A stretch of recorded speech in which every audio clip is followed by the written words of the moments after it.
Hi, Panda here, and in this video we're going to talk about the Elder Scrolls Online, sometimes referred to as ESO. So I basically just want to go over my feelings and the different aspects of Elder Scrolls Online. So I started Elder Scrolls Online in 2016, couldn't really get into it, and then last year in 2021 I really got into it and I've been playing it more regularly. So I just want to talk about the different aspects of the game and what made me go from not playing it really to playing it quite a lot. Let's find out.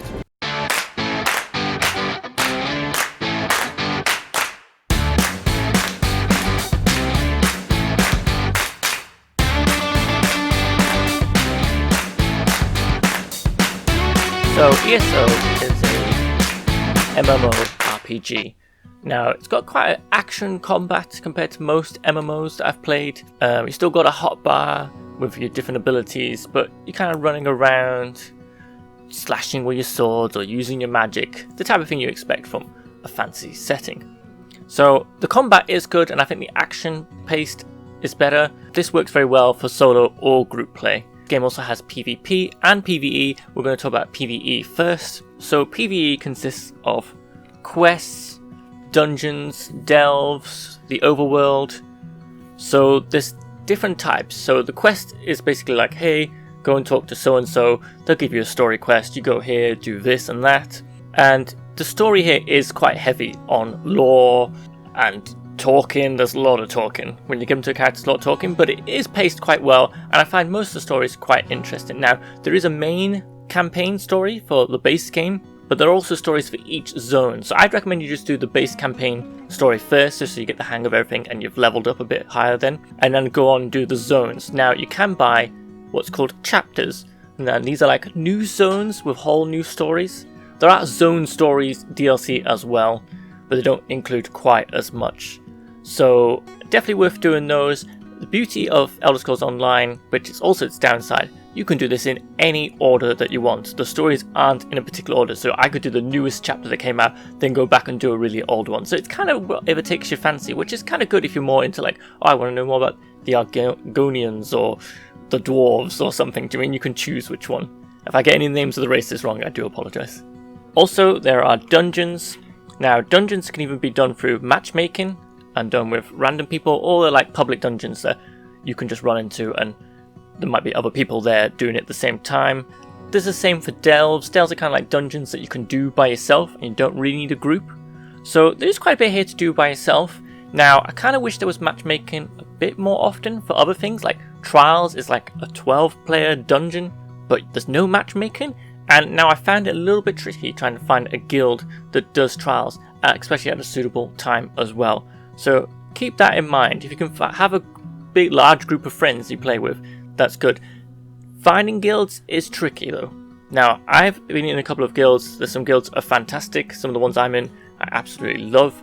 They're so friendly and helpful, but it is a minefield, as always, on Xbox Live, trying to find a good group of people who aren't going to be toxic. So just be careful. If you join a guild and they're being a bit off, just report them and get out of there for your own benefit. So like I said, chapters are like these extra stories. They usually come with more stuff. Maybe there's a new mechanic, like one of the chapters came with what's called antiquities. I call it archaeology. You just go out and do some digging. There's going to be a card game in an upcoming chapter that's coming out soon. So there are stuff you can do on the overworld as well. So when you're roaming around the different lands, sometimes you have things called dolmens. These are like sudden time-based group events that you can do, or you can try and do it by yourself. These just happen randomly. Same for like dragon attacks. So different zones kind of have different variations on this, so you can do that. Even if you see people roam around, you can always team up with them as well. But overall, there's some bosses in the overworld as well. Recommend doing those with a group though. So that's definitely worth checking out as well. So there's always something to be done or to do. Also, another aspect of Elder Scrolls Online, which you don't have to do, but it kind of helps, is crafting. Now, there's upsides and downsides to crafting. You can craft food recipes, armor, weapons. Now, if you've got ESO Plus, which I'll get into later, crafting becomes a lot easier. But as a base game without ESO Plus, crafting is really tricky because it takes a lot of time. You run out of inventory space very easily for like the different materials and parts and traits, and these are all aspects of things you need. to do crafting. So I'd recommend, if you're going to be someone that gets into crafting, get into ESO Plus, but I'll talk about ESO Plus later on. Now, also, there's lots of items to collect, and I don't just mean weapons and armor. You can just get furnishing, and furnishing are wonderful pieces of furniture, from trees to beds to statues that you can put in a house. Now, you can buy little basic houses with in-game gold, but some houses do come with chapters and other ways of unlocking. Unfortunately, this rolls into our next thing. You can buy houses with crowns. Now, crowns is the in-game currency that you buy with real money. So there's gold, that's your free money, free in-game money, and then there's crowns, what you buy with real money. Now, the problem with this, everything in the crown store is ridiculously expensive. Like, you want a mount, you want a new horse or a lion to ride, a camel or something, we're talking like maybe £10-15 plus. There's some houses in here, they put a house in recently that would probably cost you between £60 and £70 for the house, and that's without any furniture. So it is very steep. Now, ESO Plus does help with this, but we'll get into that in a bit. But I do love being able to decorate a home, and some of the chapters do come with quite a nice big home. Like, I've got the Hall of the Lunar Champions, which I think came with one of the bundles I unlocked, and that is quite a large size house, so I'm quite pleased I didn't have to spend 60 quid on it. Also, the other items, there are loot boxes, and I hate loot boxes, and that's the only way to get some of these cool mounts and other armor styles. So you can just straight up buy houses and mounts. Now, I kind of wish they got rid of the crowns and just put the price, but this is my little pet peeve with most games like this. I hate having to buy a different currency to then buy stuff, because you're always left over with some. I know why they do it, but it's a little bit sneaky, and I kind of like some of the games that have moved up to straight saying like, hey, this pet is going to cost you $9.99, or this house is going to cost you £35. I mean, they just told you the price and you could pay straight away, it'd be good. Now, you can get some of the items you want available or in the crowns crates, these are the loot boxes, through something called Seals of Endeavours. Now, Seals of Endeavours is quite new from the last year or two. So basically, they're daily quests. There's like a list of daily things like kill 10 demons. Now I'm going to make things up here just in case you don't know what things are in Elder Scrolls Online. So kill 10 demons, or use your special ability 10 times, or dig up a treasure. And there's different things like that. So you can do 3 of those dailies, and they give you things called Seals of Endeavours. They're just another currency. Now you can save those up. Like I said, you're going to get 3 of those a day, and there's a weekly one as well. The downside to this, I don't think personally they give out enough Seals of Endeavours. I think the grind here is too much. Now, some people debate online saying, well, they're just trying to make money, but let's be honest, Xbox and Bethesda are making bucket loads of money, and I think they don't need to be quite as stingy with the grinding. It kind of takes away the fun, because it's a bit like, this is taking too long. I get working up to something, but I'm talking for some of these items here, you would probably have to grind these Seals Endeavours every day on all the weeklies for at least like a year to get some of these good mounts. And that's just kind of a bit thingy. And I kind of wish you could just straight up buy some of these mounts hidden behind loot boxes. I don't like. Loot boxes should go away. But anyway, moving on. Now, I spoke a bit about guilds earlier. I'd recommend just joining a guild. Even if you just join one, that's just going to give you some tips and helpful. Try and look around. If you think people have been condescending or patronising in the guild, just leave. Because there's plenty of nice guilds I found, especially on the Xbox European server, so definitely check it out. Now, let's move on to ESO Plus. ESO Plus is a monthly subscription, but you can just get 1 month. It's priced alright. It's a little bit steep, but it does give you a lot of crowns. That currency I said you buy with real money, so I think it gives you about 1,650. It's about, yeah, that sounds about right, 1,650 crowns. This may vary from time to time, depends if they adjust it. So that is of today when I'm recording this. It gives you unlimited crafting bag. Now this means you can fill in as many resources you need, and this is what I was talking about earlier for crafting. So you can pick up as much wood, cotton, different types of metal, and it just fills up this crafting bag. It's like Mary Poppins bag. It's endless. Now if you don't have ESO Plus and you don't have the unlimited crafting bag that comes with it, you're going to end up sticking out any inventory, and I tell you now, they do not give you a very big inventory bag. Even when you fully got your inventory bag, it goes up to about like 160 slots roughly. You can expand it a little bit after that, but it's really limited, and trust me, you will fill it up quick. So if you want to get into crafting, I recommend ESO Plus. Now the other benefit of ESO Plus does give you access to every chapter besides the last 2, I believe. and all the DLC zones and all the DLC dungeons as well. So that is a quite cheaper way if you would like, I want to do some older chapters or zone stories or these dungeons, the DLC dungeons. I recommend getting ESO Plus and doing those while you've got the Plus, because the prices individually for these will add up to a lot. I mean, you could buy 2 dungeons for like 1,500 crowns. So you're talking like £10-15 for 2 dungeons, whereas in ESO Plus you can probably get for about £8.99 is a lot cheaper. So if you're going to be playing the game a lot, obviously if you're only playing it once or twice a month, ESO Plus is a bit steep, but this also depends on your finance as well. So it's definitely looking into, and like I said, you can just try out a month anyway. You could just be like, oh, I'm just going to pay $8.99 for 1 month, give it a try, see if you get your money's worth. Because that's what I've been doing lately. I've been like, oh, I'll do a month, do some of the stuff I want to do with Plus, let it run out, then I just carry on playing it without Plus, so I just kind of avoid doing crafting as much for that month, and then I might get it back in the future as well. Now, there is PvP as well. I don't play PvP as much, but I have played enough to know what's going on.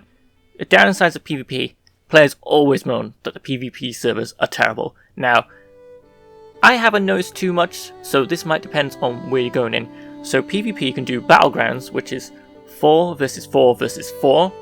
I find that fun. 10-15 minute matches, like domination and capture the flag style things. Now, you do want to make sure you go in there with some good armor and weapons, because if you haven't got the right build for your character, you're gonna die pretty quick. But it's quite forgiving. You can just come back to life, respawn, and get back into the arena. So I would check it out, but you might want to make a separate character for PvP. There's also the Imperial City and Cyrodiil. Now, Cyrodiil is your big one. That is the one I looked forward to the most and was disappointed by the most. Now, when I watched trailers for Cyrodiil originally, it was like this huge map with loads of castles, and people were using siege towers and catapults to take each other down. There was like loads of players. Now, the reality is you end up running around an empty field doing some boring quests, and occasionally, if you get lucky, you find a group trying to take down a castle. And that really pulls off well. When you're doing that, that's cool. But a lot of it in between is very quiet downtime, and you kind of really need to find a guild that wants to do PvP to be able to really enjoy Cyrodiil. Now, Imperial City might have a little bit better of luck if you've just got a small group. So it's like a city that's got sewers underneath, and you just got to take over the different territories of this city, and there's some bosses to fight in the sewers as well. This works a little bit better because you can kind of jump in by yourself and do some things, or at least a group of like maybe 4 people with you, and you'll probably have better luck. So I quite enjoyed doing some of the Imperial City if you find the right group.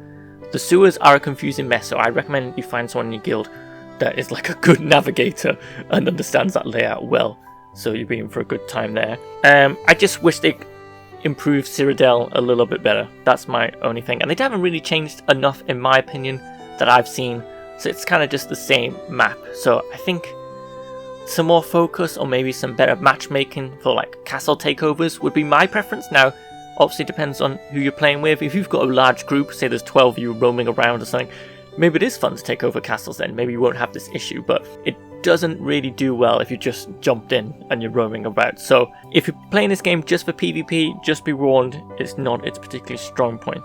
So overall, I've really enjoyed The Elder Scrolls Online, and I've definitely got more into it lately. There are a few toxic players, some things aren't as easy to get into as you would hope, and some things are overpriced, so just beware. If you're not too fussed about fancy things, you can easily get along with just having your base horse, running about, questing, enjoying the story. It's kind of fun to see everyone else running about, doing their own stuff. Sometimes it's nice to jump in with some random strangers, take down a boss, everyone says good job and parts ways and carries on. It's kind of cool. When those organic moments happen, it's really good. And if you find a good guild and you have a good guild night session, also good as well. If you like decorating your house, also fun as well.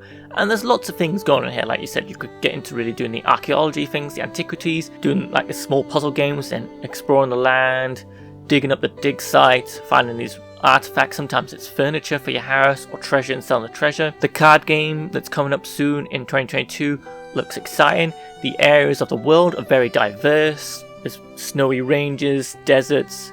It just feels great. So overall, yeah, I'd highly recommend at least giving it a try, and it's pretty cheap to buy the base game. Like when I originally bought the base game, that included some of the DLC. I think it included like Orsirium, the Imperial City, which is now free, Dark Brotherhood, and Thieves Guild. I think I bought it for £4.99 British pounds, so less than a fiver. Do you mean you can't even get a cup of coffee and a cupcake for that price? So I definitely recommend it, and yeah, worth checking out. So there you go, that's my overall feelings of things changed. There's loads more to Elder Scrolls Online and something that would suit you, but I just wanted to give you a rough guide, especially for new people that were interested in and want to know a little bit more about all the things and how I think it really has improved. The fact that I barely played it in 2016 because I was confused, I didn't know where to go, there was so much going on. Join a guild, find some nice people, and they'll happily explain everything to you. If you're like, I don't know what a delve is, I don't know what this quest is, I don't know how to craft anything, they'll help you. And yeah, so there you go. Enjoy. There's lots of guilds. If you're playing on the Xbox European server, you might see me about, and I can easily recommend a handful of guilds if you're looking for friendly, helpful guilds. So thank you very much. I've been Panda. If you're watching this on YouTube, remember to like and subscribe. And we'll see you next time. Remember to stay safe and enjoy your fantasy battles in Tamriel. See you later. Bye.